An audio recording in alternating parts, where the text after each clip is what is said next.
Белгилүү спортчу, дүйнөлүк олимпиадалардын бир катар чемпиону Айсулуу Тыныбекова бүгүн Ошто. Ага карабастан спортчу регламентти бузбай режимди сактап, бүгүн да чукоосун улантууда. А балким биз да, башка жаштар да мына ушинтип өжөрлүк менен чуркап спорт менен машыксак, анда Кыргызстан тарыхында, спортунда бир топ ийгиликтер жаралмак. Бир топ жылдан бери өлкө желегин чет жерде желбиретип ийгиликтерди жараткан Айсулуу Тыныбекова кайсыл аймакта болбосун өзүнө талапты жогору коет. Ал биринчи кезекте машыгуусун үзгүлтүүгө учуратпосу керек. Өжөр кыз мындай аракетин Ош каласында да улантты. А дегенде эле спортчуну стадион толо таштандылар, ренжитти. Бардык нерсе жетишпей атат. Эми чындыгын айтканда, өзүңүздөр көргөндөй, мисалы ушул азыр Ош шаарына келип, ушул стадионго киргенде мен башкача элестетип аткам. Ошо биринчи эле кирип эле ушул таштандыларды көрүп абдан жаман болдум. Айсулуу Тыныбекова жаш экенине карабастан бир катар олимпиадалардын жеңүүчүсү, эл аралык класстагы спорт чебери. Мындай ийгиликти багындыруу үчүн өжөрлүк, талыкпаган эмгек жана максатка умтулуу керек дейт. Жана коомдогу жаштарга да мына ушуну кеңеш берет. Бул негизги эле биздин жаштарга айтарым, ушул өздөрүнө ишенип эле азыркы учурда эми өткөнкү бул 10 жыл, 20 жылга салыштырмалуу мүмкүнчүлүк абдан чоң. Ошондуктан ар бир жаштын келечеги өзүнүн алдында.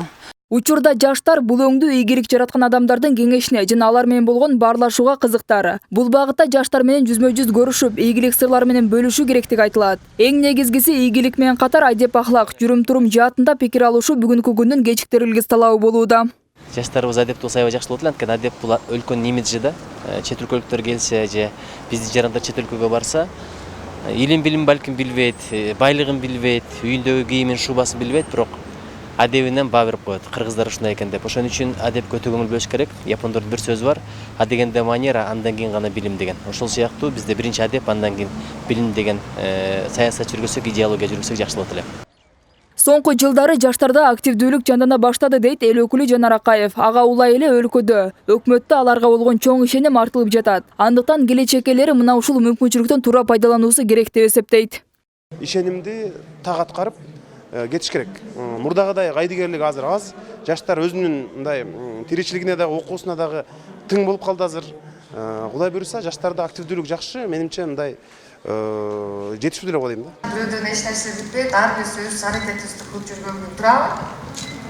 Жогорудагы ар тармакта жаштайынан ийгилик жараткан адамдар бүгүн 2-Борбор каланын жаштары менен жолугуп, аларга өзүнүн жетишкендиктеринин сырлары менен бөлүштү. Ага миңден ашуун жаштар келип, залга батпагандар сырттан болсо да көрүүгө далалат жасашты.